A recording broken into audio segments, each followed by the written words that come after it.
Бүгінгі өтетін тақырыбымыз орташа квадраттық ауытқу.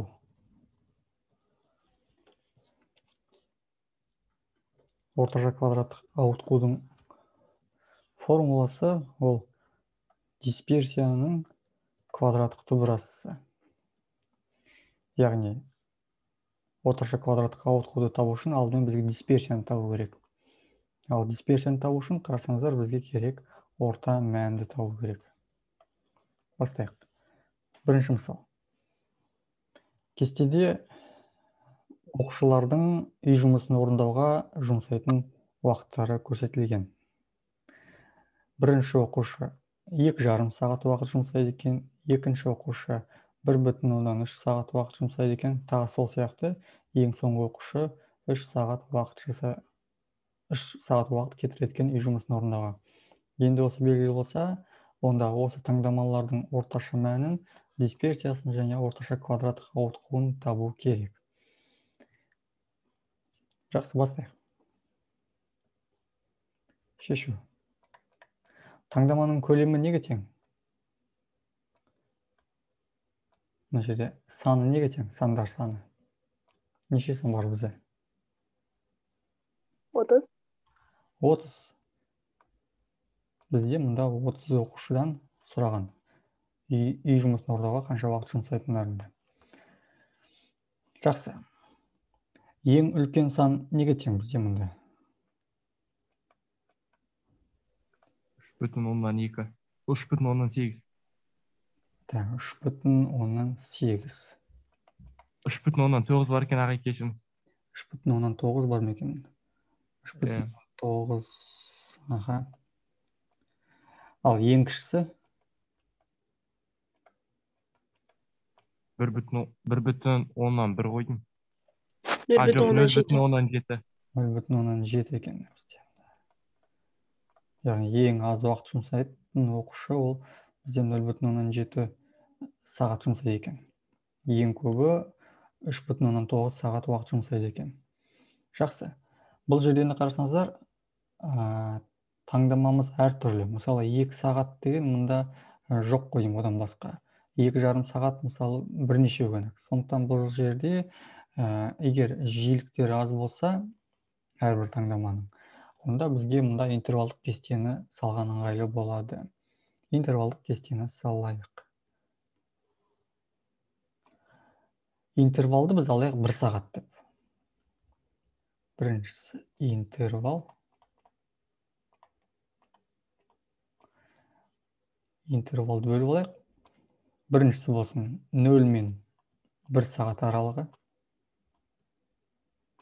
Екіншісі 1 сағаттан 2 сағат уақыт аралығы. Үшіншісі 2-ден 3 сағатқа дейінгі аралық. Соңғысы 3 пен 4 сағат аралығындағы уақыт. Жақсы, енді екінші жолға біз жазамыз жиіліктерін.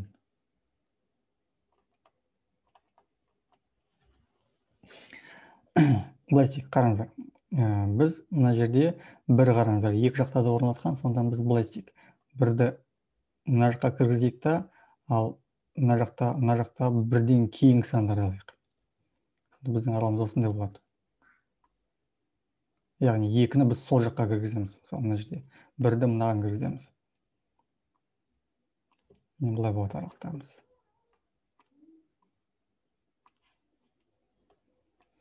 Бастайық. 0 мен 1 сағат аралығында қанша оқушы үй жұмысын орындайды екен? Санап шайық. 4.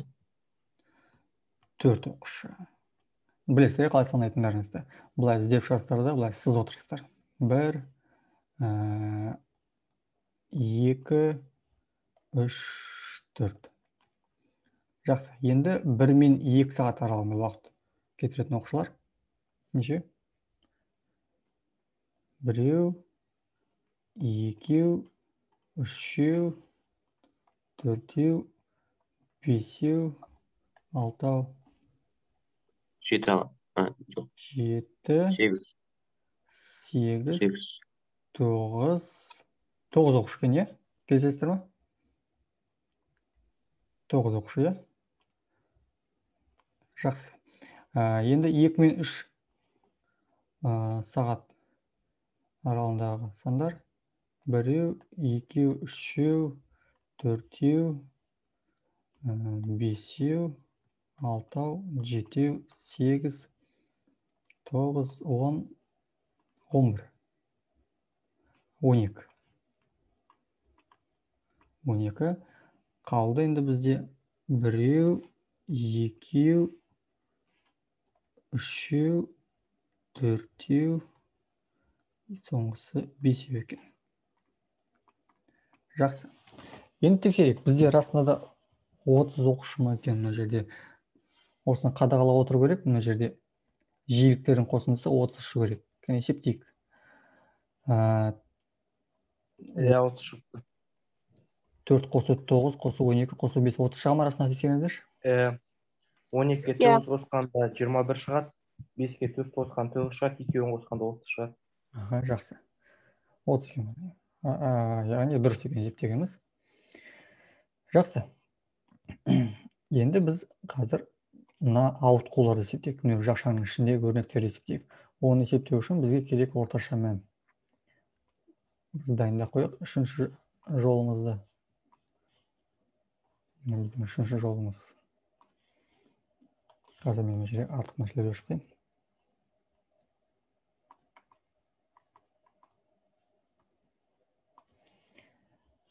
Бізде үшінші жол ауытқу. Ол үшін бізге орташа мән керек. Орташа мән x сызықша тең. Бөлшек. Алдымен бізге керек мына жерде интервалдың орталары. Мына 0 мен 1-дің ортасы неге тең? 0,15. 0,15. Ал осындай 0,15 бізде нешеу? 4. 4. Көбейтеміз 4-ке. Қосу. Келесі аралықтың ортасы неге тең? 1,15. 1,15. Оны нешеге көбейтеміз? 9-ға дұрыс. Одан кейін 2,15 көбейтеміз 12-ге. Көбейтеміз 12-ке. Одан кейін 3,15-ті көбейтеміз 5-ке. Дұрыс. 3,15-ті көбейтеміз 5-ке. Бөлеміз нешеге? 30-ға. Дұрыс. 30-ға бөлеміз тең. 0,15-ті 4-ке көбейткенде қанша болады? 2, е? Қосу 1,15-ті 9-ға көбейткенде қанша? Қанша болады? Кәне айтыңыздар. 4,15. Дұрыс па?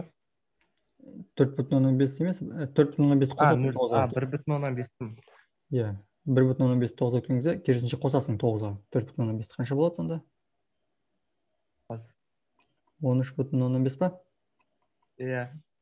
13,15 қосу 2,15-ті 12-ге көбейткенде қанша болады?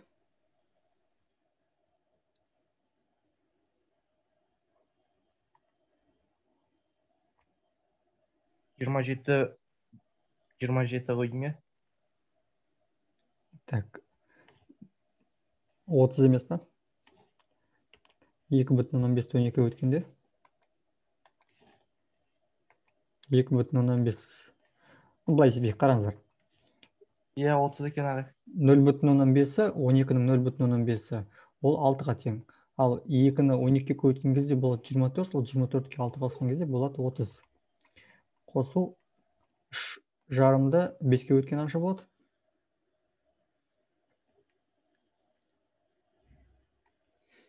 17,15.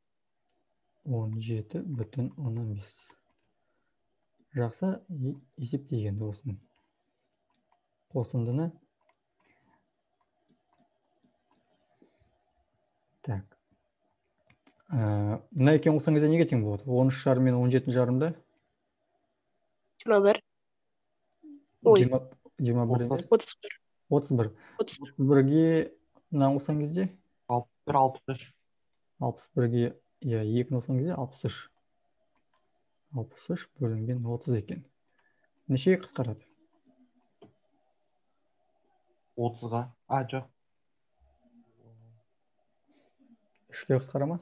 3-ке қысқарады. Мында неше шығады?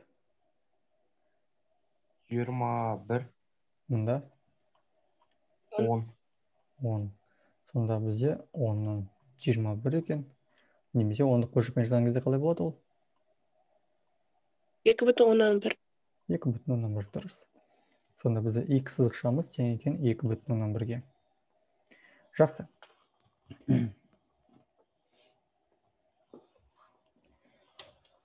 Енді біз қараңдар. Жаңағы мына интервалдардың ортасынан азайтамыз мына 2,1-ді. Кәне, азайтайық. Мына жердегі ортасы бізде 0,5 болды. 0,5-тен біз азайтамыз 2,1-ді. Қанша болады?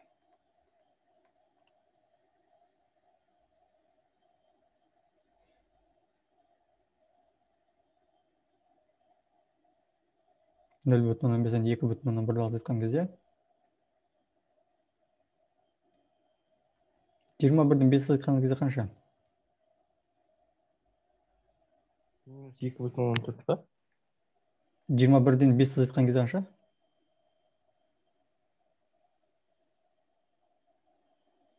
16. 16. Бізде қараңыздар, кіші саннан үлкен санға азайтып тұрмыз, демек ол бізде минус болады. Және бізде мұнда 10-дық бөлшекті. Болады бізде минус 1,6. Минус 1,6. Келесі. 1,5-тен 2,1-ді азайтқан кезде қанша?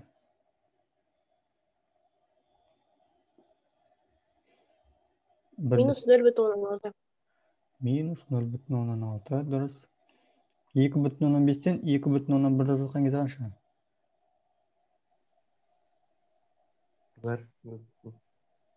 2,5-нан 2,1-ді азайтқан кезде қанша болады? 0,13. 0,13 па? 2,5-тен азайтқан кезде 2,1-ді? Жоқ, 0,14. 0,14. 3,5-нан азайтқан кезде ше? 1,14. 1,14 болады осындай. 1,14 дейді. Жақсы, енді формула апарып қойық мына формуламызға. Сонда біздер дисперсиямыз тең болады.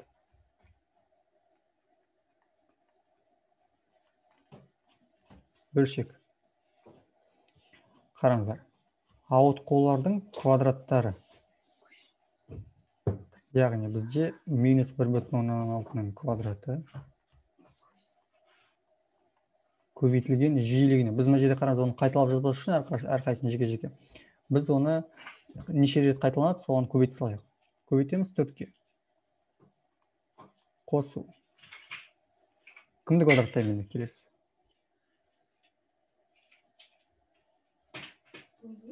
Минус 0,6.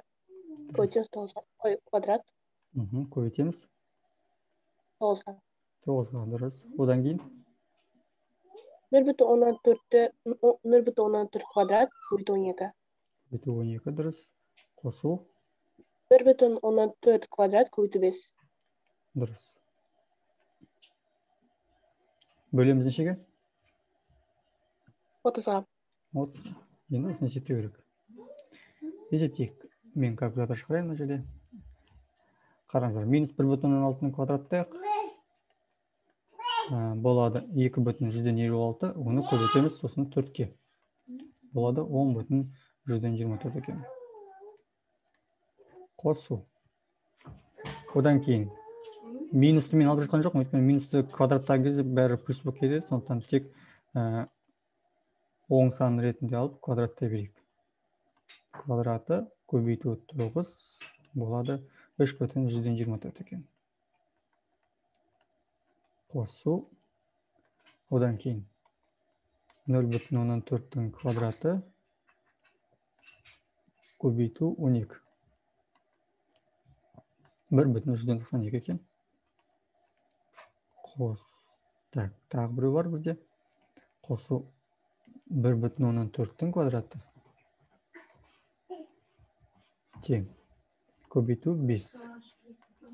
9,8. Енді бөлшектің алымын есептейік. 9,8-ге қосамыз 1,192-ні, қосамыз 3,124-ті, қосамыз 10,124-ті. Шығады бізде 25,2 екен. Бөлу 30. Жақсы, енді бөлейік осыны 30-ға. 0,184 екен. Тең 0,184. Дисперсияны қараңыздар, біз таптық. Ол бізде 0,184-ке тең. Енді табайық орташа квадраттық ауытқу. Орташа квадраттық ауытқуды сигма әріпімен белгілейік, мынандай. Тең. Ол түбір астындағы дисперсияға тең.